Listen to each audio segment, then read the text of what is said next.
Hello everybody and welcome back to the Halo Chronicle.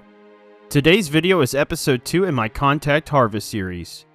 If you missed the last episode, a link will be provided in the description below. Last time, we discussed Staff Sergeant Avery Johnson's participation in a mission on a colony world called Tribute. Johnson would lead his squad of Marines alongside Staff Sergeant Nolan Byrne. Their mission would be to eliminate an insurrectionist bomb-making facility. The mission was initially successful until the squad discovered that explosive material had been mixed into the rubber that was used to make tires. These tires were then attached to an 18-wheel trailer that had already left the facility. Johnson and Byrne's teams would track down the trailer to a nearby Jim Dandy diner. Johnson was able to eliminate the driver with a Gauss cannon. Byrne's team would enter the diner and search for explosive residue. While inside, a female would exit the diner's bathroom and she had explosive residue on her person. Byrne would confront her and she would grab a nearby boy to use as a hostage. Command ordered Johnson to shoot the boy and the woman, but he froze. The woman would set off a detonator and kill all of the diner's patrons. 3 Marines on Byrne's team would die and Byrne would be critically injured. In space around a human colony world called Harvest, a shipping container called the Horn of Plenty would exit slipspace due to technical issues with its slipspace drive.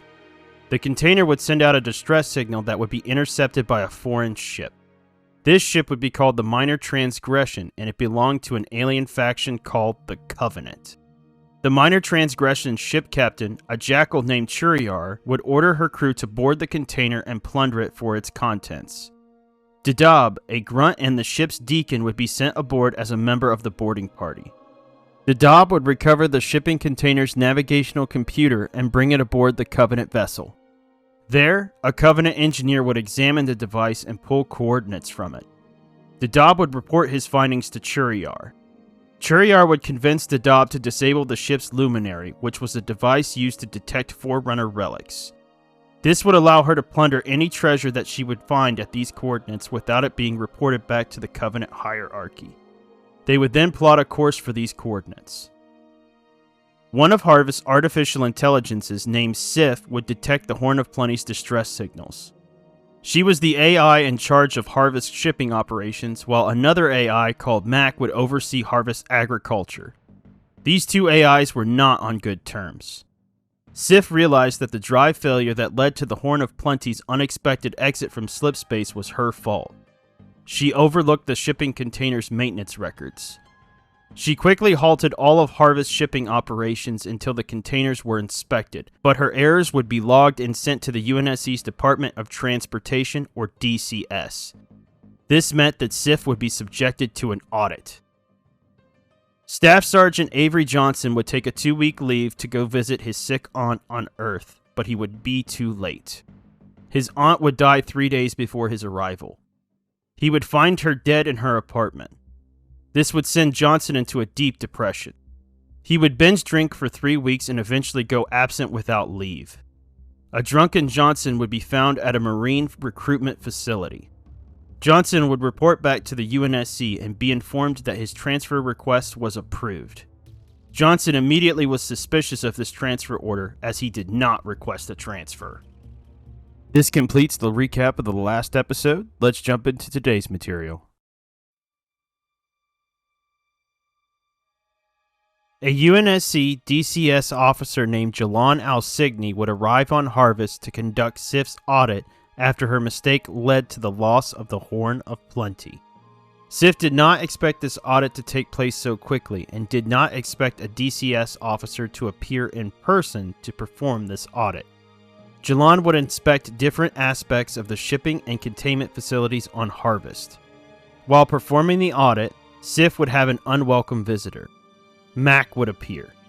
Galon decided to kill 2 birds with 1 stone and perform audits on both of the AIs.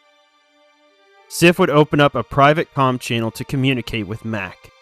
She was angry that Mac was going to be involved in her audit, as she believed that he would mess it up and cause further damage to her standing.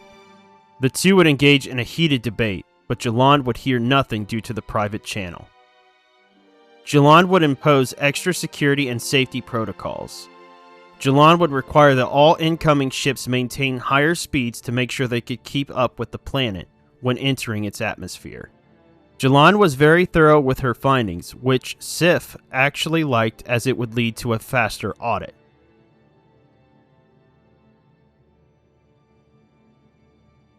Sergeant Avery Johnson would awaken from cryosleep on a UNSC ship called 2 for Flinching somewhere near Harvest. He would be greeted by Petty Officer Corpsman Healy.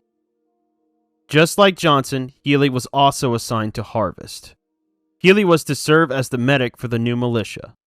Healy attempted to bond with Johnson with jokes, but this did little to dull Johnson's tough persona. Healy would be seen as a class clown throughout his journey to Harvest, and it only seemed to annoy Johnson. Johnson and Healy would dress, grab their equipment, and report to 2 for Flinching's docking bay, where they would board a shuttle. The shuttle would travel down to an orbital space station above Harvest. Johnson and Healy would be deposited onto a platform where they would be greeted by Sif. Sif would direct them to a space elevator. Both Johnson and Healy would begin their descent to the planet's surface. During this time, Healy would partake in some refreshments available on the elevator, while Johnson reviewed a video detailing the history of Harvest Colony. Johnson was very on edge and suspicious during this time. He still didn't know why he was transferred to Harvest and who ordered the transfer. Once the space elevator reached the planet's surface, both Johnson and Healy would disembark and board a rental car. Johnson would discover that Healy was quite drunk due to the available alcoholic refreshments on the elevator. The rental car had a pre-programmed automated route. This route would take them straight to the Colonial Militia base. Healy attempted to override this route and take them to a nearby gentleman's club. This caused Johnson to snap at Healy and berate the corpsman. The two would follow the pre-programmed route to the Colonial Militia base. Once on site, Johnson and Healy would meet their commanding officer, Captain Ponder. Ponder would show them to their barracks and inform them that the militia recruits would not be on site until after the weekend. Ponder would then order Johnson and Healy to unpack their gear and get settled in. Johnson would quickly unpack his gear and begin to mentally prepare for the training. Healy would be assigned to a bunk in the triage facility, but the facility was full of pre-packaged supplies. This meant that Healy was forced to bunk in the same barracks as Johnson. Healy would state that he would only stay there for a night and then would bunk with the other staff sergeant in the platoon's second barracks. Johnson didn't know that there would be 2 staff sergeants stationed at this facility and asked Healy for the other staff sergeant's name. Healy would state Nolan Byrne. A chill would run down Johnson's spine. Just then, the sound of a warthog would begin to approach the barracks. Nolan Byrne had made a full recovery from his injuries on Tribute, but he was left with many scars. His first action would be to request a transfer with Avery Johnson. Byrne was very angry over the loss of his men due to Johnson's inability to act. He wanted to get revenge on the staff sergeant who he held responsible for their deaths. Byrne would exit his warthog and make a beeline for Johnson. Johnson would hear Byrne approaching and prepare by getting out a belt with a rather large buckle. He would then wrap the belt around his hands in preparation. The 2 staff sergeants would waste little time with pleasantries and an all-out brawl would ensue. Johnson attempted to subdue the much bigger Byrne by wrapping the belt around his neck and choking him out. Byrne would grab Johnson's wrists, pull him overhead, and slam him onto the barrack floor. This drove all of the air out of Johnson's lungs. Johnson would quickly recover and trip Byrne. Byrne's head would hit the bed frame during this fall. Johnson attempted to mount Byrne for a ground and pound, but Byrne would deliver a kick to his unprotected groin. This immobilized Johnson long enough for Byrne to get a stranglehold on the young staff sergeant. Just as Johnson was going to pass out, Ponder would appear to break up the fight. Ponder would point a loaded pistol at the back of Byrne's head. Byrne would initially protest, but would eventually respond to the commanding officer's order. He then dropped Johnson to the floor. Ponder would go on to state that he knew all about the failings of the operation on Tribute. He also knew that Johnson was clear of any charges before his deployment to Harvest. Ponder stated that this conflict ends now. He allowed the men to take one last parting shot on one another. Byrne hit Johnson with a strong right hook that nearly took the staff sergeant off his feet. Johnson responded with an uppercut that would dislodge one of Byrne's teeth. Ponder would then state that this fight was done. Byrne went to the second bunkhouse to set up shop. Healy, who witnessed the end of the carnage, would go to the triage unit to get med kits for both men.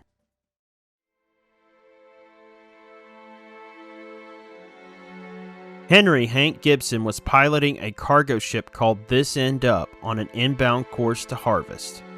Hank's ship was carrying a prototype farming plow for Jotun Industries. Hank's ship would be intercepted by minor transgression. Hank believed that his ship was being intercepted by insurrectionist pirates. Using pulse lasers, minor transgression would first disable the ship's slipspace drive and then its maneuvering thrusters. A very angry Hank would then prepare for the borders with the only weapon he had available, a fire extinguisher. Churiar would send a boarding party aboard Hank's ship. Just like before, Dadab was sent aboard the ship to recover any relics that might be present, but this time he was accompanied by Lighter Than Some. The boarding party would then make their way through the ship until Dadab would reach the cockpit. Dadab would be blindsided by a large cylindrical object and attacked by Hank. Hank would attempt to kill Dadab, but before he could complete his task, Hank would be struck in the back of the head by a rock traveling at a high rate of speed. This rock was fired by Lighter Than Some. Sift would detect This End Up as it approached Harvest. The ship would begin to lose speed as it approached the planet. Sif attempted to communicate with the incoming vessel, but all attempts would fail. Then suddenly, without warning, This End Up would explode into hundreds of pieces. Sif would immediately contact Galon Alsigny. To Sif's surprise, Galon was still awake even though it was past midnight. Sif would report This End Up's explosion. Sif would be further surprised when this event did not faze Galon. It was almost like she was expecting it.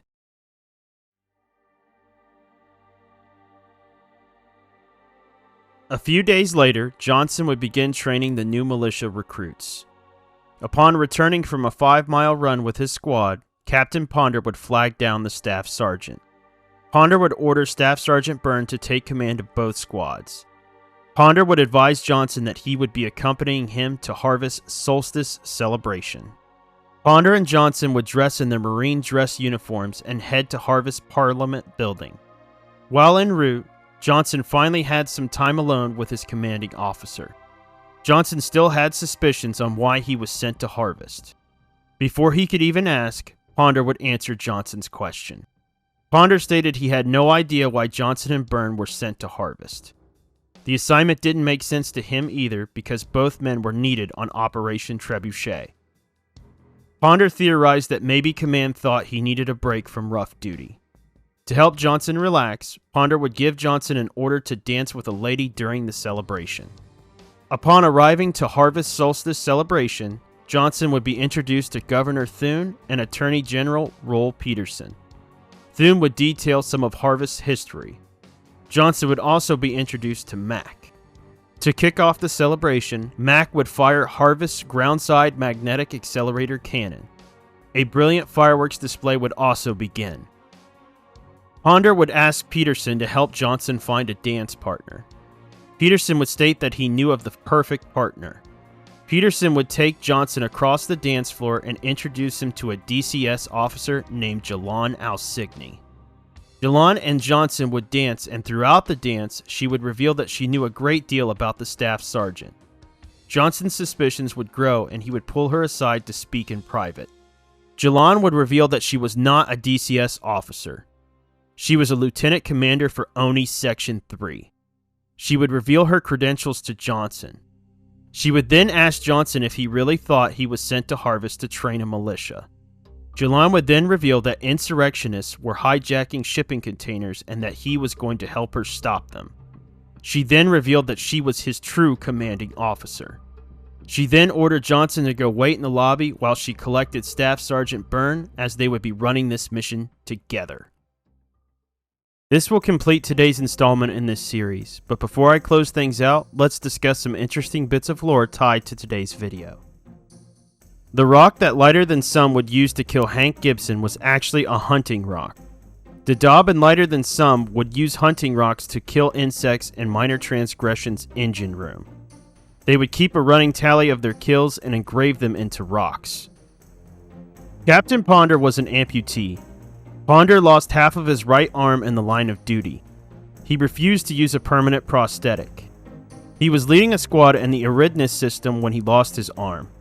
His mission was to capture insurrectionist leader Colonel Robert Watt's No. 2 associate. Ponder's squad would go to the father-in-law of the insurrectionist leader's house to see if he could be convinced to give him up. Ponder would let down his guard. The father-in-law would reveal that he too was an insurrectionist sympathizer. The man would pull out a live grenade. Ponder's men got jumpy and killed all of the civilians in the house. This caused the live grenade to drop in the center of the room. To save his men, Ponder dove onto the grenade. He lost half of his arm and was demoted twice due to his failure to maintain command. Sif and Mac's issues were very one-sided. Sif would berate Mac for his carefree personality. Mac would only compliment Sif, which would enrage her more. Mac tried to do anything he could to help Sif, but she would refute his help on more than one occasion. Next time, we will discuss Johnson's mission to uncover the secret of the missing shipping containers. We will also discuss Dadob's rebellion from Churiar and the Minor Transgression. If you enjoyed this video, please don't hesitate to like, share, and subscribe. Before I end the video, I wanted to take some time to thank all of my subscribers. In the last month, I have seen the biggest amount of growth since I launched the channel last year. Your support is greatly appreciated. Since I likely will not have another long-form video out before Christmas, I wish you all a happy and safe holiday season. Thank you for watching, and I'll catch you next time.